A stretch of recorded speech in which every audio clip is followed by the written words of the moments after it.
Victoria, welcome to the Health Path podcast. It's good to speak again. Yeah, thank you so much, Alex. It's really good to be here. No, it's going to be fun. We always have interesting chats that I think take us to places that we weren't expecting. Um, but before we find that out today, do you want to start by introducing yourself, a little bit of who you are, what you do, and where you've come from, I guess.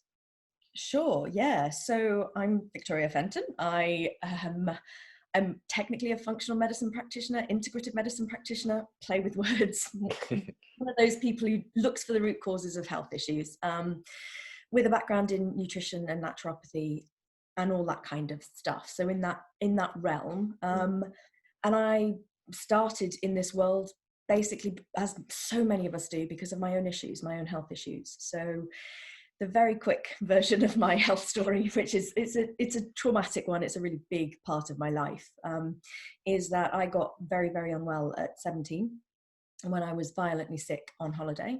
Nowhere exotic. I was in Mallorca with my family. This wasn't some kind of terrible tropical illness. It was just drank too much wine, ate too much rich food, and was very, very sick. And actually from that moment was never the same again. But for me, that was quite extreme. So I started being sick after every single meal, couldn't keep food down, didn't know what was going on.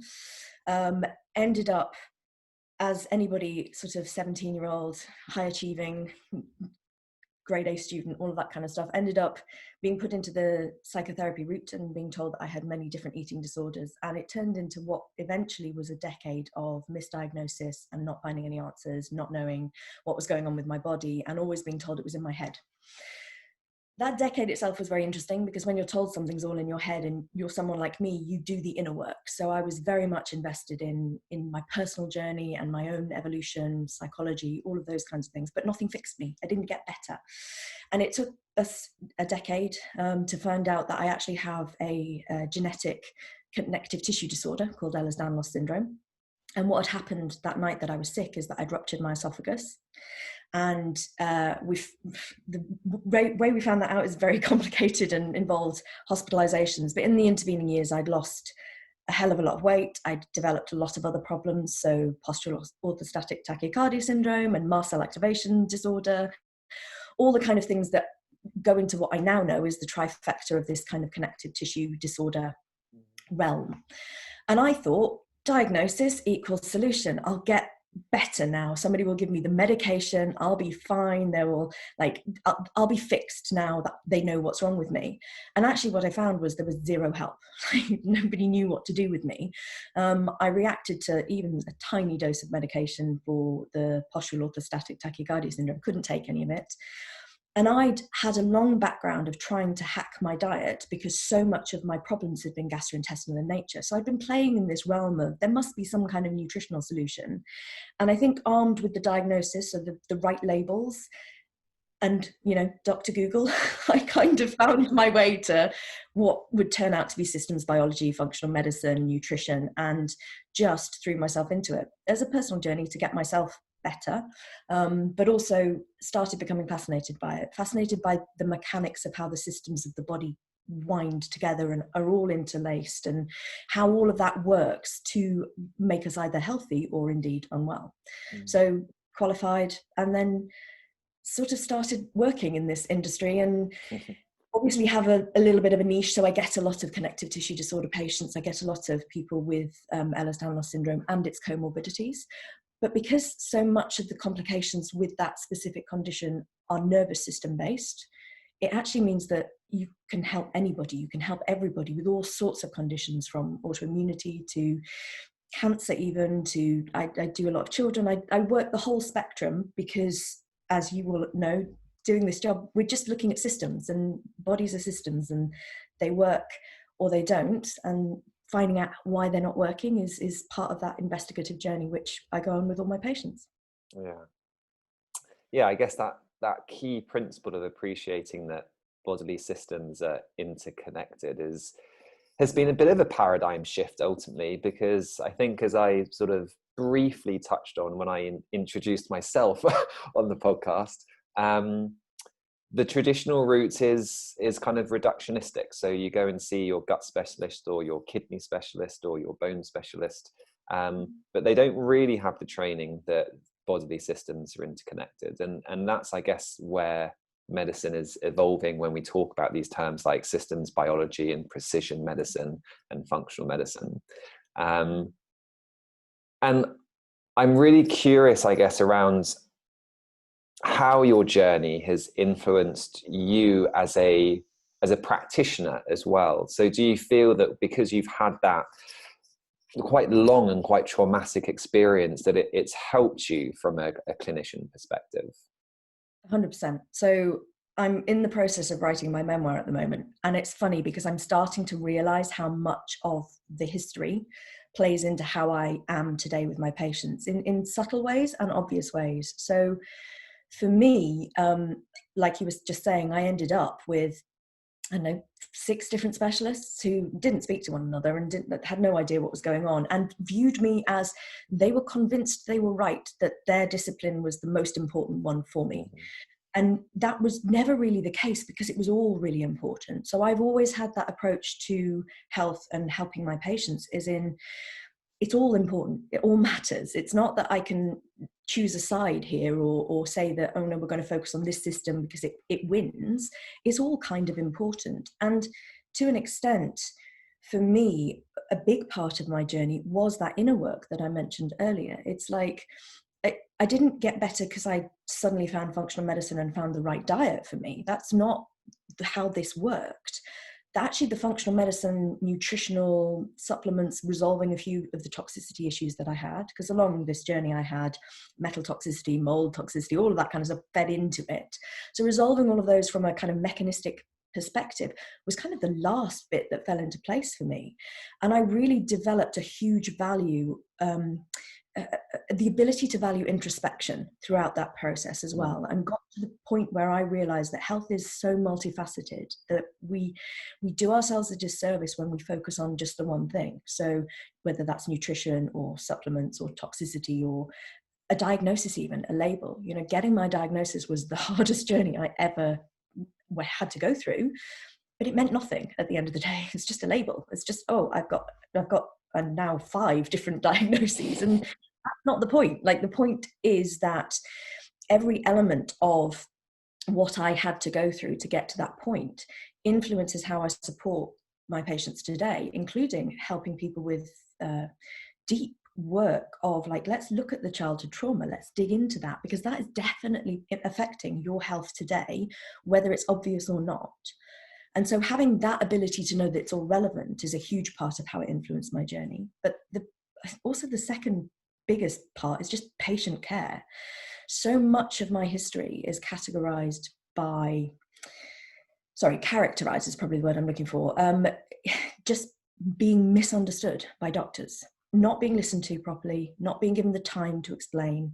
And actually, it's almost laughable the amount of misunderstandings and misreporting of my history is in my medical notes, because of the nature of being in a psychiatric world. It's sort of a default not to believe you, that they default to being skeptical about what you're saying about your body. So the way I approach patients completely from the start is complete trust with whatever they're saying to me is what is happening for them. And that is something that's worth digging into, because if it's not true, they still believe it. There's so many layers and nuances to the way people relate to their body that is coming out in the language that they're using. So I'm very attuned to how people are presenting their health to me, because I know it all matters. It's all really relevant to know that people are in pain, people are struggling, people are suffering, people are dealing with these physical challenges most often.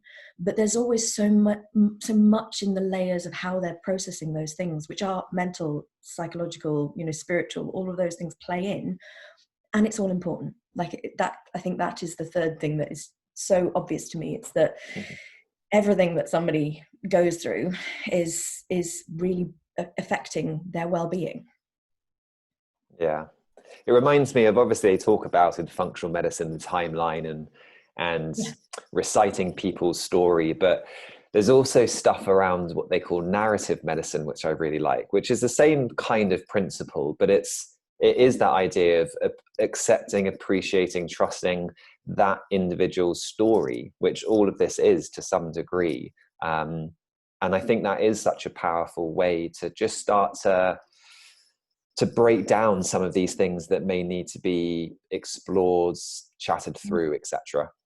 And I mean, the amount of times I get told, I'm sure you're the same, when you just spend an hour with somebody listening to their history, nobody's ever listened to me like that before, or nobody's ever asked those questions before, or nobody's ever been interested in that part of my health before. Because I'm always obsessed in asking about people's, 0 to 7 years old. What happened? Tell me, because it matters. So, and people are like, oh, I never thought that was important. And I'm like, no, it really is. How you're built, what you're surrounded by in your very early years is so important.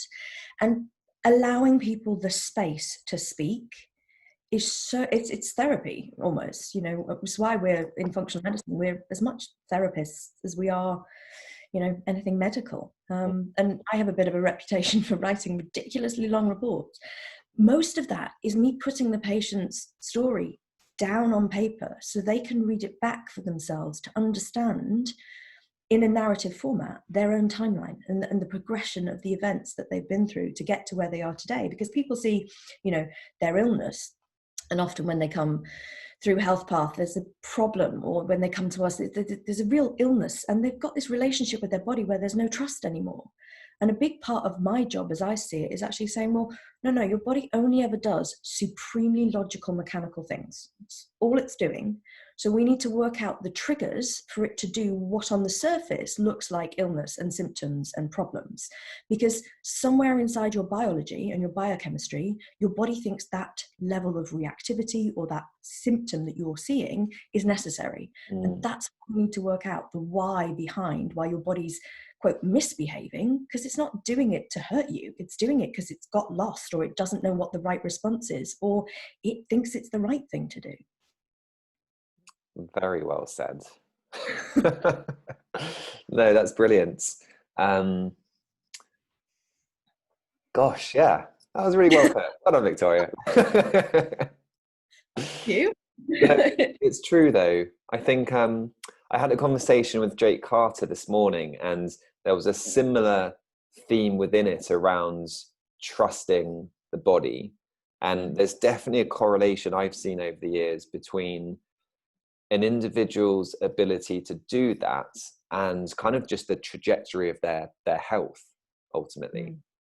And it's so true. And I think one of the reasons why my patients appreciate my attitude so much is because I'm ridiculously pragmatic, but also they know that when I say you can trust your body, it's doing the right thing, I've been through that horrendous journey where I was told I was going to die at least 5 separate times. Wow. And when you've been through that and you know that your body almost completely broke a lot, and then suddenly I'm here doing what I do and understanding life in the way I do, it's like there's an ability to learn how to trust, even if it seems the most impossible thing. And when people say, well, what really made a difference in just getting through my journey, it's hope and trust and just belief, and the ability to drop into my body and go, it's okay, it hurts, there's a problem, but it's okay, we are trusting in this process. That was probably the biggest ingredient of all. And also probably, I can only imagine, one of the most challenging at the same time, sort of that idea of I'm in pain, I'm suffering, I'm struggling, but I need to kind of accept, trust, and be with it ultimately. Yeah. And that's why I have a huge kind of spiritual element to what I do, because that is the only place you can get to that point from. And it doesn't need to be religion. It doesn't need to be trusting in a, quote, God of any description. For me, it's just a trust in consciousness. It's just a trust in that we are all here for a reason. And for me, speaking supremely honestly, I had to accept that there was a real potential that I wasn't going to make it. And I had to make myself okay with that. And that was the most important thing I ever did in my life. And that happened when I was 21, I think. And it was one of those times where I really had to dig deep and find my, not ego, identity, trust in myself, but more trust in a larger picture. The world is bigger than me. And if my body wasn't capable of holding my incarnation, for want of other words, but that's how it felt to me, then I was okay with it not working. And that sounds very sort of fatalistic and, giving up, but it wasn't I was going to stop fighting. It wasn't I was going to try less hard. It wasn't I was going to do any less. It was just I had to become unattached to the outcome. And that's my high level, almost Eastern philosophy. You read that a lot there. And I just didn't have another choice, to be honest. It wasn't me being particularly brilliant at anything. It was just me I didn't have any other option. I had to get myself on board with what was happening. And it changes your relationship to your body when you feel held by something, by energy, by consciousness, by your destiny, by fate, by whatever the words are. But also that influences how I work with my patients always, because I know that safety, comfort, feeling safe, feeling held, whether physically by somebody, by anything, or by some belief or trust, is massively transformative to the potential of then doing anything else in the journey, whether that is, doing a treatment protocol for something that's gone awry within physiology, or for doing, deep trauma work. You need to feel safe to do all of that. And that's almost the foundation for me for everyone's health. Yeah. Well, as you mentioned earlier, the importance of the nervous system within this and how it's a key regulator of most things, if not everything, basically. So when we're talking about safety, we're talking about a nervous system that is able to be well regulated ultimately. And then we're able within that state to heal at a cellular level, to rejuvenate, repair, and do all the stuff that we need to be doing to either maintain health or improve it. And going back again, I guess, to what you said around not getting bogged down in one thing, and you gave examples of a toxin, a microbe, a food, whatever it may be, but also not getting just bogged down in the physical. So like you've been talking about, the idea of we're not just physical beings, and most people are aware of this idea that we're spiritual beings having a human experience. But like I said on a different episode of the podcast this morning, we're equally emotional beings having a human experience. And we have to be considering all of these things if we're seeking improvement to our health and how we show up ultimately. And there's a reason why I'm a functional medicine practitioner and not, some modern day shaman. And people don't get this about me. That sometimes there's like, you're so focused on the nervous system, you're so focused on the kind of emotional realm. It's like, we're in human form. Like the human form is our expression of our spirituality, our souls right now. So until the day that I'm, vibrating so fast that I'm ascending, someday soon, I hope. No, it's just, we're in human form. And it's not fair to say it's the weakest link, but it's kind of the weakest link. Like you can't do anything without your form being not even optimized, just paid attention to. So the kind of almost the slight cognitive dissonance that I think you and I both experience a little bit is we're on the Health Path podcast. We're talking about, well, we will be talking about like stool testing and, about the gut biome. And let's talk about the really practical side of health stuff. So important. And everything that we say about, spiritual connection to the physiology and all of that, equally important. And it isn't that one outweighs the other, it's that they both work together to facilitate healing. Because if your body's screaming, bloating, pain, discomfort, it's really difficult to get to. Yeah, there's a spiritual being inside me living human. It's like, this human experience sucks. And that's where you get spiritual escapism from, where people just default up to the kind of, oh no, love and light. And I'm like, so irritating. Like, your body exists. It's there to show you how to be human. And as you say, so much a part of that is the emotional experience. And those emotions have a charge which filters through your physiology. So if your physiology is screaming in its own right, your ability to adequately interpret emotional charge from other people and therefore have human interaction, really difficult. So what I try to do in my personal life, but also in my professional life, is really try and think about everything. Bear in mind that your human form is something that needs respecting, to be a clean crucible for the energies that you go through of emotion or spirituality. That's what it's here for. So if it's got stuff going on, part of the point of life, I believe, is to use those physiological challenges to clean our vehicles so we can become sort of cleaner crucibles to metabolize emotional and spiritual energy more effectively. Yeah, absolutely. And I guess one of the things that I can be challenged with, I guess, and something, whether it's in my personal life or again, sort of in my professional life, is what is the correct route for that individual at this point in time. So I think, and again, this is just my perspective, but I'm either speaking with someone or I'm supporting someone, and they are fixated on looking for a physical solution to what they think is a physical problem, but there may well be, in that unique case, actually a more significant area that needs our attention from a mental, emotional, or spiritual perspective.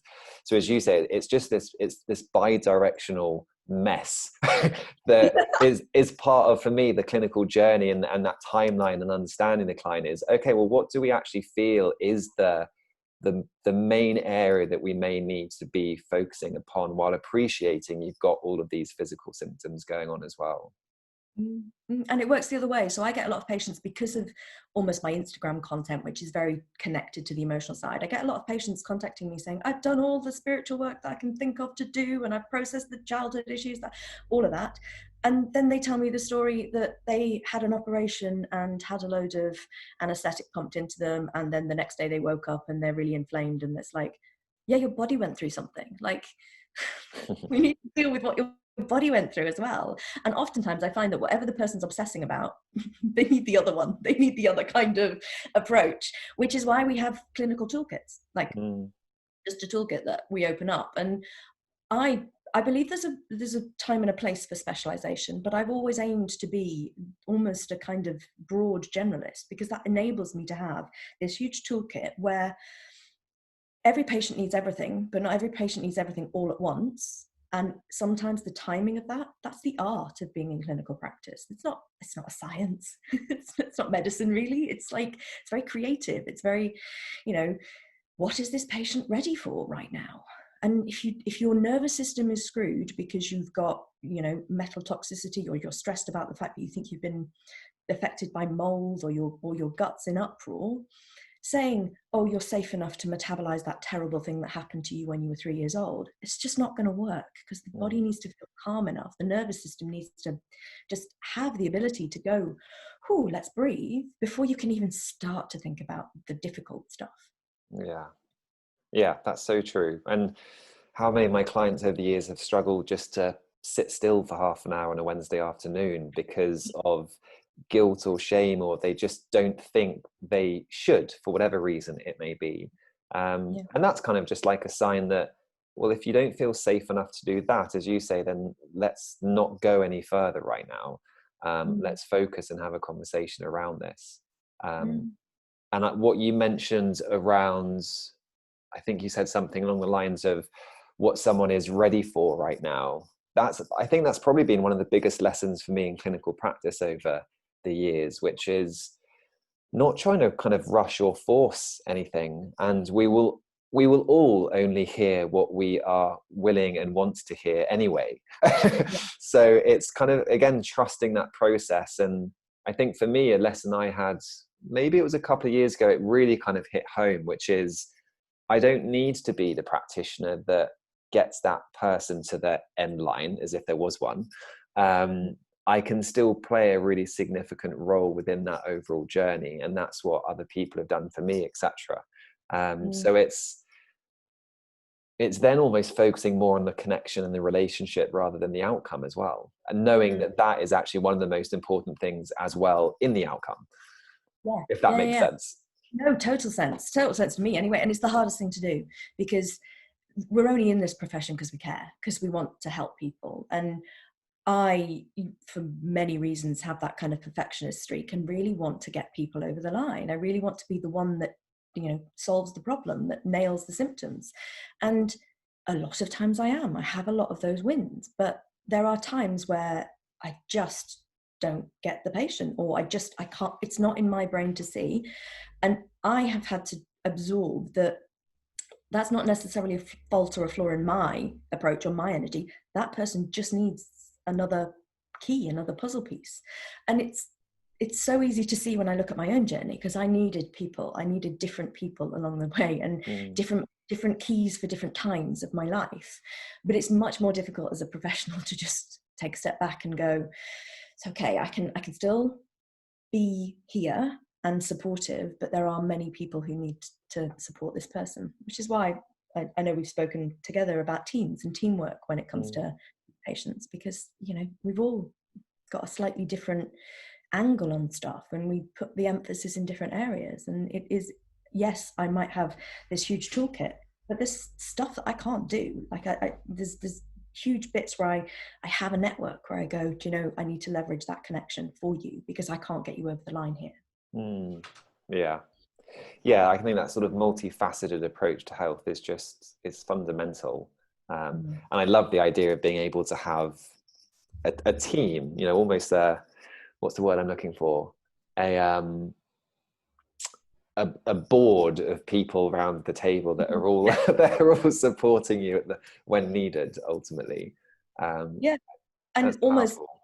It's there for you, because a lot of people create their own team, but you know, it's good when practitioners don't come from a place of ego and come from a place of connection and collaboration, and just show up and say, you know, we all occupy different seats at this table, and there's a lot of crossover, but we're all here on your kind of panel of experts. Made it sound a bit like the X Factor now. Yeah. That, or like Dragon's Den or something, you know. Yeah. No, really, we don't use that when they come to our clinics. No, that's true. That's true. But yeah, as you say, everyone's got their own perspective, everyone's got their own skill set, everyone's got their own way of evaluating things, really. And that's one thing actually that I guess it can be a challenge for the clinician as well. It's kind of being aware of our bias and not bringing some of our own stuff into that consult. And I was doing a lecture recently, actually, and in true Alex style, I randomly started talking about one thing, which was sort of the financial side of things. So, you know, what is our relationship to money, and are we bringing that into how we run our business, or even how we communicate with a client when we're talking about nutrition or supplementation or cost of functional testing, etc., because that is completely our baggage, with how we perceive that compared to someone else who may have less resources but just be 100% in, and they will do what they need to do. So yeah, I mean, on every level, this stuff, it matters. And it's interesting, actually, you just brought up another thing that kind of came to me when I was doing all my work in my illness history and all of that kind of stuff. I noticed very early on, particularly when I was seeing psychotherapists, counselors, people like that, who were telling me that my issues were their issues. So it was my mother's fault, it was my dad's fault, it was like whoever's fault it was. I was like, oh, okay, really? And I like believing people. I was going to say I'm gullible, probably true, but I like to be able to trust people. It's that thing, like you've got a degree, you've got to trust them. So yeah, and I noticed that a lot. People bring, and I watch that in myself a lot, because it's very easy to try and fit everyone into a box. And as functional medicine practitioners, it's literally our job not to do that. That's exactly why we exist, because that's medicine, that's conventional medicine. Give you a label, a diagnosis, then I know how to give you your solutions. And it's why I'm as a practitioner, very hesitant to use labels ever, really, of anything, you know, particularly when it comes to variable things like gut health. It's like, do I have a leaky gut or not? It's like, shall we just not worry about that? Let's actually take a step back and talk about what's actually going on, and then we can try and move through this to give you relief of what's underneath that, rather than becoming obsessed about the label itself. Yeah, and it's always interesting to explore people's thinking behind it. You know, if someone seems to be really fixated on knowing whether they have X, Y, Z, it's like, okay, well, why do you think that's important for us to know? And there's normally like a good sort of reason or justification, but normally that is also has its own kind of flaw ultimately. And that just comes from, you know, not being trained in, I guess, the human body ultimately. It's very easy based on everything that's out there from social media content, etc., media content to go down that route. But as you say, it's kind of part of our role to take the step back.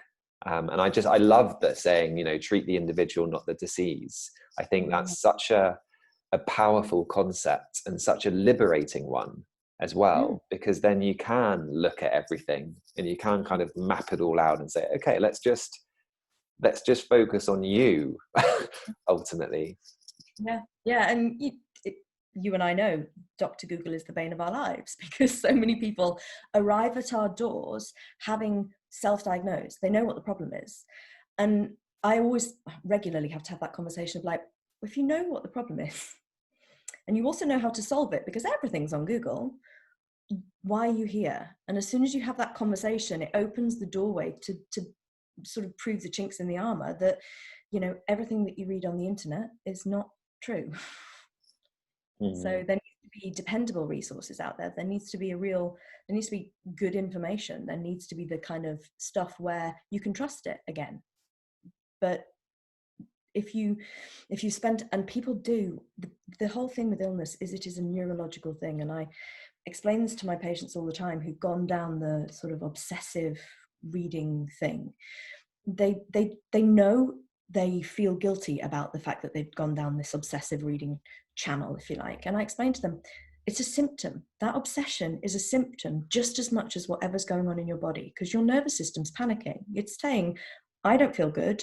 I'm stressed. And when you're stressed, you're a human being going to look for solutions. So going to Google is the natural thing to do.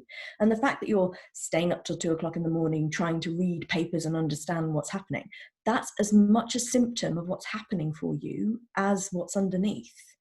To just try and help people feel a little less guilty about how they've started behaving once their body started being a bit out of control.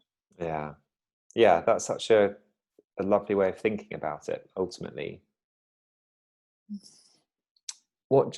Something you just jogged my memory of something. What was it? It's gone.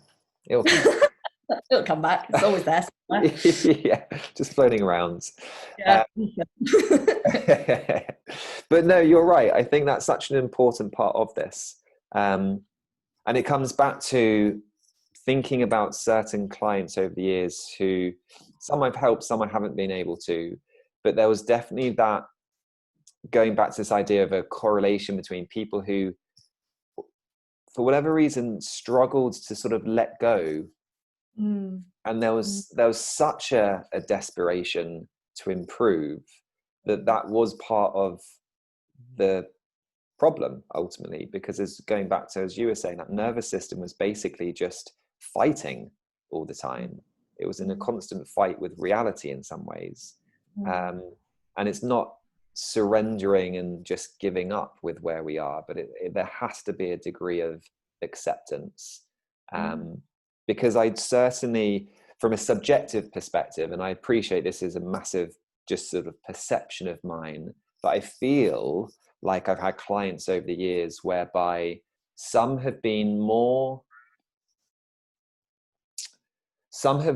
challenged by lower level symptoms than others who have been less challenged by what appears to be much more significant distress from physical symptoms and things, which I've always found interesting. And then objectively, the same happens as well.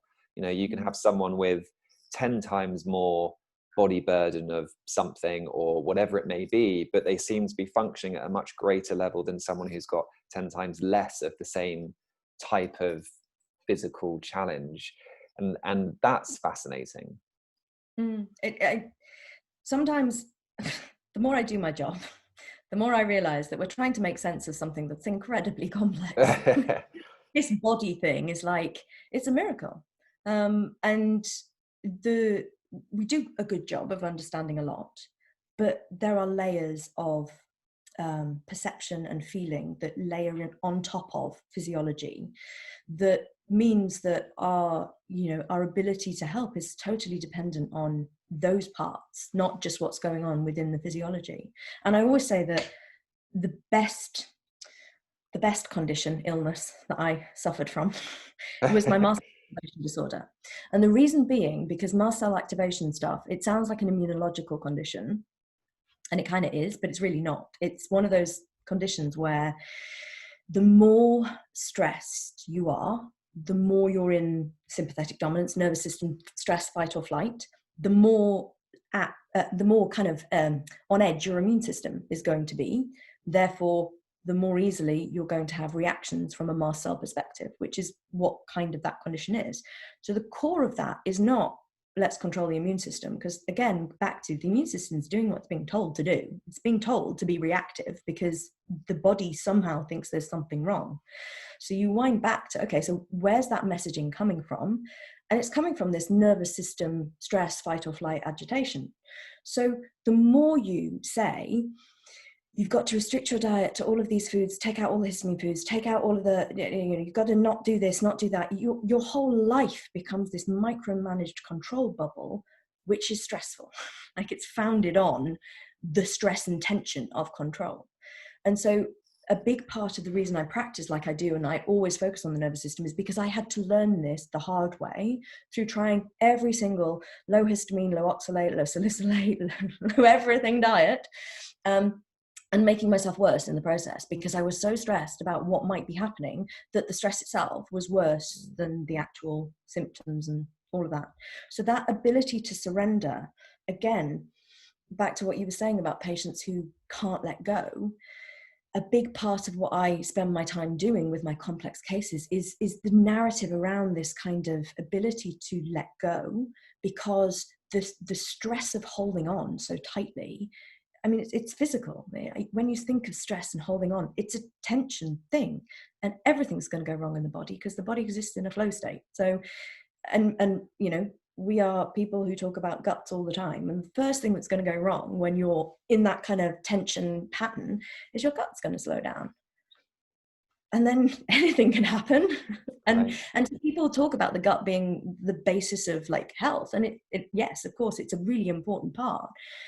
But it's also the hotbed of nerves around that kind of gut area. And all of that means that, again, we're back to control, surrender, tension, letting go, all of that whole dynamic, which becomes very difficult when people are obsessing about the physiology itself. So navigating that as a practitioner is, again, a big part of the art of how to support people to resolve what's happening for them. Mm-hmm. Yeah, definitely. And do you have any sort of real go-tos when we're on the topic of kind of trying to down-regulate the nervous system? So are there any kind of, for want of a better expression, sort of quick hacks or things that we can do to just kind of ground ourselves if we are sort of feeling in, maybe we're listening to this and we're kind of rushing around feeling a bit stressed?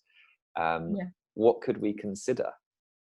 So I have several things that I always recommend. The first one is pattern interrupts. So again, having a conversation with a practitioner, they can give you sentences so that as soon as you feel that kind of panic set in, if you have this kind of, my favorite one is that, oh, thanks, body, you're just trying to protect me by freaking out right now. Okay, that little pattern interrupt, having that little internal narrative with oneself, super useful, because you can't keep panicking when you've told yourself that you're trying to protect yourself. And at the beginning, you're actually throwing yourself into this kind of cognitive, what's happening now? Confusion.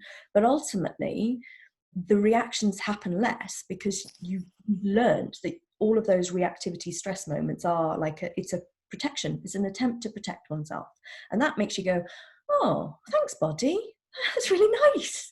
I mean, you're wrong, but that's really nice. And it changes the relationship. So that's one thing.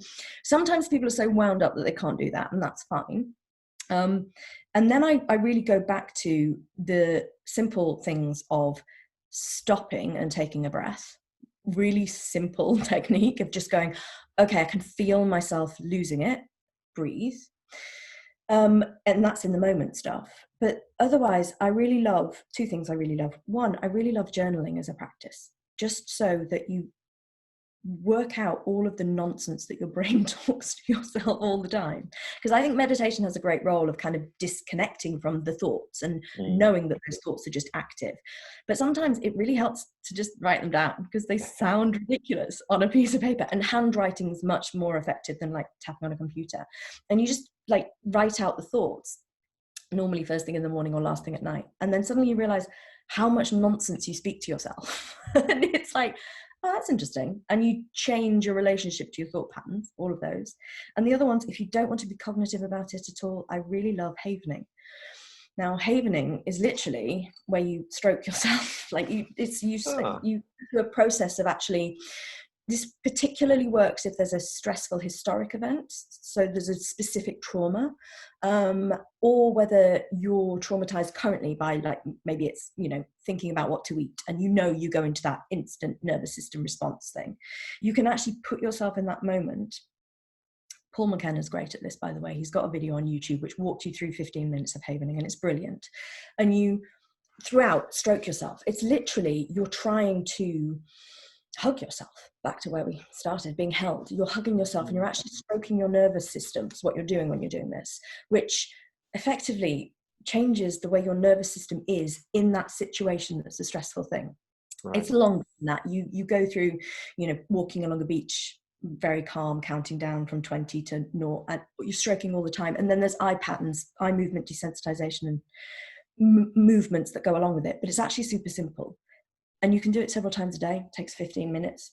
And honestly, follow along to Paul McKenna on YouTube, because it's great at that moment that you always know you're going to have that response. And you try as hard as you can to not have that response, but you're still having that response. So that's one thing that you can do. Oh, and the other thing, just one last thing, suck your thumb. It sounds really stupid. But when you're sucking your thumb, you're pushing your thumb to the roof of your mouth. And it's a hotbed of nerves. It activates the vagus nerve. It completely changes everything in your body. It's why babies do it. So, like, as an adult, just if you're in that moment and you're like starting to feel all of that stuff happen, just suck your thumb, press your thumb to the roof of your mouth, and like, it changes. Amazing. Yeah. All right. Anything works. Yeah. People, don't worry if you see me sucking my thumb as I walk down the street there. Just calming my nervous system. Brilliant. Yeah, I think having those little go-to hacks in the moments can be such a powerful tool within the toolkit, definitely. Amazing. Is there anything else based on what we've discussed or not that you want to share today? Anything you think is relevant to bring in? The only thing we probably didn't mention is that the reason I'm talking to you is because I have just joined as a practitioner. Like we skipped that bit.